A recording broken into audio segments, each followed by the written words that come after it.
नमस्कार दोस्तों, एक बार फिर से आपका स्वागत है हमारे यूट्यूब चैनल में। दोस्तों, आज डेली करंट अफेयर्स के सेगमेंट में हम लोग 8 जुलाई का करंट अफेयर कवर करेंगे। तो आइए देखते हैं कि आज के क्या मुख्य क्वेश्चंस हैं जिनके हम जवाब जानेंगे इस वीडियो में। तो चलते हैं, शुरू करते हैं। दोस्तों, आज पहला क्वेश्चन है, अमेरिका ने निम्न में से किस संगठन से आधिकारिक रूप से अलग होने की घोषणा कर दी है? ऑप्शन ए है WHO, ऑप्शन बी है IMF, ऑप्शन सी है इंटरपोल, ऑप्शन डी है नाटो। दोस्तों, इसका सही जवाब है ऑप्शन ए, WHO। अमेरिका ने हाल ही में विश्व स्वास्थ्य संगठन से आधिकारिक तौर पर अलग होने का फैसला किया है। जी हाँ, अमेरिकी मीडिया के अनुसार ट्रंप सरकार ने WHO से अपनी सदस्यता वापस लेने से संबंधित पत्र भेज दिया है। अमेरिका 6 जुलाई 2021 के बाद WHO का सदस्य नहीं रह जाएगा। साल 1984 में तय नियमों के तहत किसी भी सदस्यता वापस लेने के साल भर बाद ही देश को WHO से निकाला जाता है। इसके अतिरिक्त अमेरिका को WHO के सभी बकाए चुकाने होंगे। अब अगले प्रश्न की ओर बढ़ते हैं। दूसरा प्रश्न है, हाल ही में भारतीय एथलेटिक्स के किस मुख्य कोच को 25 वर्ष बाद ऊपरी आयु के कारण अपने पद से हटना पड़ेगा? ऑप्शन ए है राहुल सचदेवा, ऑप्शन बी है मोहन त्यागी, ऑप्शन सी है बहादुर सिंह, ऑप्शन डी है अनमोल सिंह। दोस्तों, इसका सही जवाब होगा ऑप्शन सी, बहादुर सिंह। जी हाँ, भारतीय एथलेटिक्स के मुख्य कोच रहे हैं बहादुर सिंह, जो 25 साल तक सेवा देने के बाद पद से हट गए हैं। भारतीय खेल प्राधिकरण के साथ उनका अनुबंध समाप्त हो गया है। आयु नियमों के आधार पर उनका कार्यकाल आगे नहीं बढ़ाया गया। बहादुर सिंह ने 1980 में मास्को ओलंपिक में भी भाग लिया था।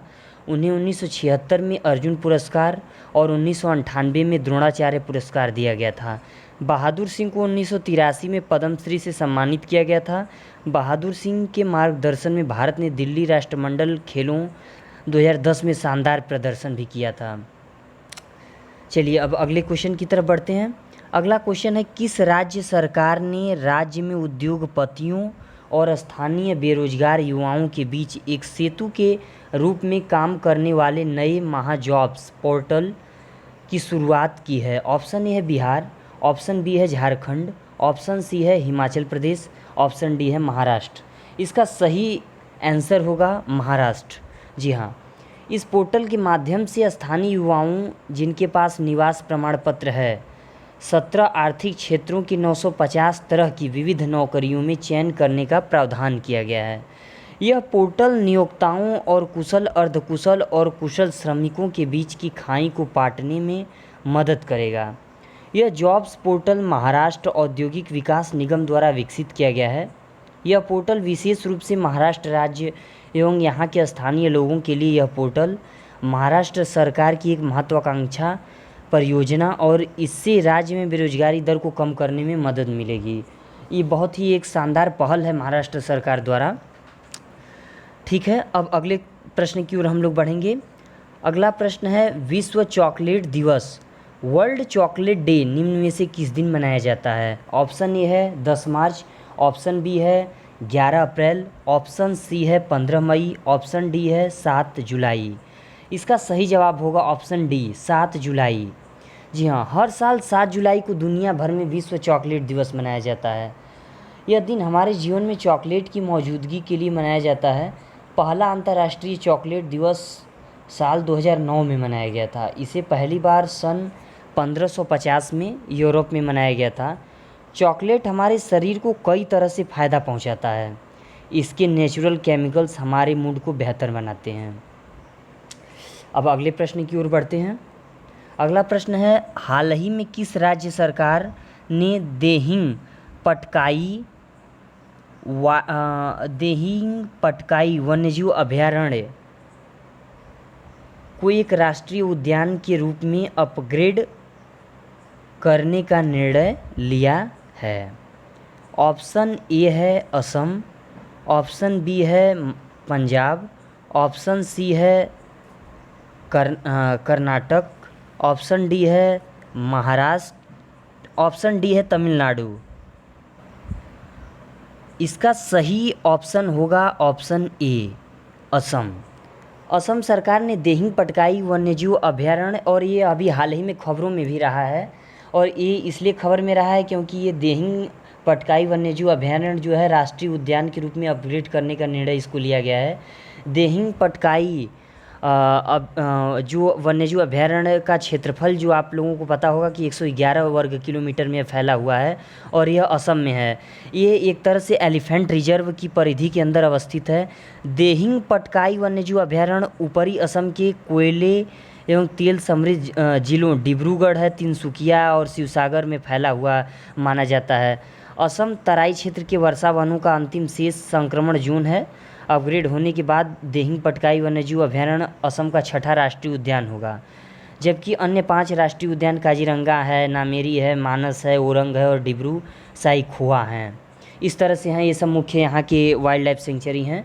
तब अब अगले प्रश्न की ओर बढ़ते हैं। अगला प्रश्न है विश्व जूनोसिस दिवस, वर्ल्ड जूनोसिस डे निम्न में से किस दिन मनाया जाता है? ऑप्शन ए है 10 मार्च, ऑप्शन बी है 15 जून, ऑप्शन सी है 12 अप्रैल, ऑप्शन डी है 6 जुलाई। इसका सही जवाब होगा ऑप्शन डी 6 जुलाई।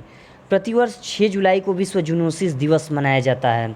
जूनोसिस बीमारी के बारे में लोगों में जागरूकता फैलाने और उन्हें उपचार के बारे में जागरूक करने के उद्देश्य से विश्व जूनोसिस दिवस मनाया जाता है। 6 जून 1885 को प्रसिद्ध फ्रांसीसी रसायनज्ञ और वैज्ञानिक लुई पाश्चर द्वारा पहले सफल रेबीज टीके की खोज के उपलक्ष्य में यह दिवस मनाया जाता है। जूनोसिस बीमारियां फैलाने में सबसे ज़्यादा भूमिका बैक्टीरिया की है। रोगी पशुओं, मनुष्यों से स्वस्थ पशुओं व मनुष्यों में फैलने वाले संचारी रोगों को जूनोसिस कहते हैं। इसे पशुजनित व पशुजन्य रोग भी कहते हैं, क्योंकि यह पशुओं द्वारा भी फैलता है, इसलिए इसे पशुजनित या पशुजन्य भी रोग कहते हैं। अब अगले प्रश्न की ओर बढ़ेंगे।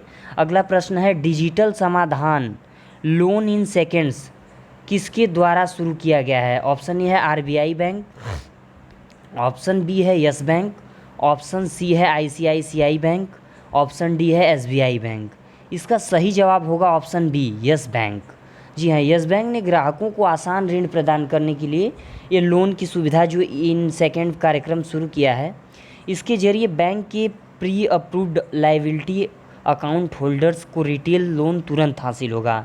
समाधान पूरी तरह से एल्गोरिथम पर आधारित है, इसलिए डॉक्यूमेंटेशन की कोई आवश्यकता नहीं भी होगी।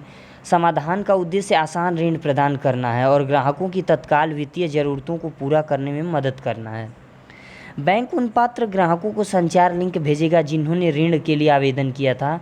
उन ग्राहकों को दिए गए लिंक को सत्यापित करना होगा और अंतिम प्रस्ताव को स्वीकार करना होगा। चलते हैं अब अगले प्रश्न की ओर। अगला प्रश्न है overdraft saving the Indian saver नामक पुस्तक किसके द्वारा लिखी गई है? ये बहुत ही इंपॉर्टेंट क्वेश्चन है जो कि आगे आने वाले कॉम्पिटिटिव एग्जाम्स में पूछ सकता है, जिसमें ऑप्शन ए है रघुराम राजन, ऑप्शन बी है उर्जित पटेल, ऑप्शन सी है राहुल गांधी, ऑप्शन डी है उपरोक्त में से कोई नहीं। इसका सही जवाब होगा ऑप्शन बी उर्जित पटेल। पुस्तक overdraft saving the Indian saver RBI के पूर्व गवर्नर उर्जित पटेल द्वारा लिखी गई है। यह पुस्तक हार्पर कॉलिंग्स इंडिया द्वारा प्रकाशित की गई है। पुस्तक का उद्देश्य गैर निष्पादित परिसंपत्तियों एनपीए के मुद्दों पर ध्यान केंद्रित करना है, जिनसे पिछले कुछ वर्षों में भारतीय बैंकिंग क्षेत्र को प्रभावित किया। उर्जित पटेल के पूर्ववर्ती रघुराम राजन और डी सुब्बा राव ने भी अपनी किताबों और संस्मरणों में आरबीआई की स्वायत्तता, ब्याज दरों या इसके प्रदर्शन पर रुख जैसे विभिन्न विषयों पर प्रकाश डाला था, और इसी के विषय में आगे उर्जित पटेल ने इस बुक के माध्यम से इस पर प्रकाश डाला है। अब अगले प्रश्न की ओर बढ़ते हैं। अगला प्रश्न है किस राज्य केंद्र शासित प्रदेश ने e learning portal lead launch किया है? ऑप्शन ए है दिल्ली, ऑप्शन बी है उत्तर प्रदेश, ऑप्शन सी है मध्य प्रदेश, ऑप्शन डी है आंध्र प्रदेश। तो इसका सही जवाब होगा दिल्ली। कोविड-19 महामारी के बीच शिक्षा प्रणाली ने ऑनलाइन शिक्षा के रूप में एक नया रूप ले लिया है। दरअसल सरकार ने लीड नाम से एक पोर्टल लॉन्च किया है, जिसमें पहली से 12वीं तक के छात्रों के लिए 10,000 से अधिक कोर्स मटेरियल और शिक्षण सामग्री उपलब्ध होगी। वहीं सीबीएसई तथा एनसीईआरटी के साथ ही दिल्ली सरकार के पाठ्यक्रम की उपयोगी सामग्री मिलेगी। इस सामग्री में digital QR coded text book, learning outcome, व्याख्यात्मक वीडियो, अभ्यास प्रश्न पत्र, मूल्यांकन इत्यादि शामिल हैं। राज्य शैक्षिक अनुसंधान और प्रशिक्षण परिषद एससीईआरटी 25 करोड़ सदस्यों की टीम के साथ इस परियोजना का नेतृत्व करेगी। अब अगले प्रश्न की ओर बढ़ते हैं। अगला प्रश्न है, नेपाल में प्रारंभ किए गए संस्कृत विद्यालय का नाम क्या है? बहुत ही इंपॉर्टेंट प्रश्न है ये। ऑप्शन ए है श्री सप्तमाई गुरुकुल, ऑप्शन बी है संस्कृत विद्यापीठ, ऑप्शन सी है जानकी विद्यालय, ऑप्शन डी है उपरोक्त में से कोई नहीं। तो इसका सही जवाब होगा ऑप्शन ए श्री सप्तमाई गुरुकुल। अब अगले प्रश्न की ओर बढ़ेंगे हम लोग। अगला प्रश्न है, रेलवे स्वास्थ्य सेवा के महानिदेशक के रूप में किसे नियुक्त किया गया है? ऑप्शन ए है अनुराग कश्यप, ऑप्शन बी है डॉक्टर विष्णु प्रसाद नंदा, ऑप्शन सी है doctor AM Khan, option D है उपरोक्त में से कोई नहीं। इसका सही जवाब होगा ऑप्शन बी डॉक्टर विष्णु प्रसाद नंदा। जी हाँ, डॉक्टर विष्णु प्रसाद नंदा को रेलवे बोर्ड स्वास्थ्य सेवा महानिदेशक के रूप में नियुक्त किया गया है। वे दक्षिणी रेलवे में पूर्व प्रधान मुख्य चिकित्सा निदेशक थे। डॉक्टर BP नंदा UPSC 1983 की संयुक्त चिकित्सा सेवा परीक्षा में पहले रैंक पर थे। वह 14 नवंबर 1984 को दक्षिण पूर्व रेलवे के खड़गपुर मंडल अस्पताल में भारतीय रेलवे चिकित्सा सेवाओं में शामिल हुए थे। आप लोगों को यह वीडियो कैसा लगा? इसको लाइक करें, शेयर करें और कमेंट बॉक्स में बताएं। धन्यवाद।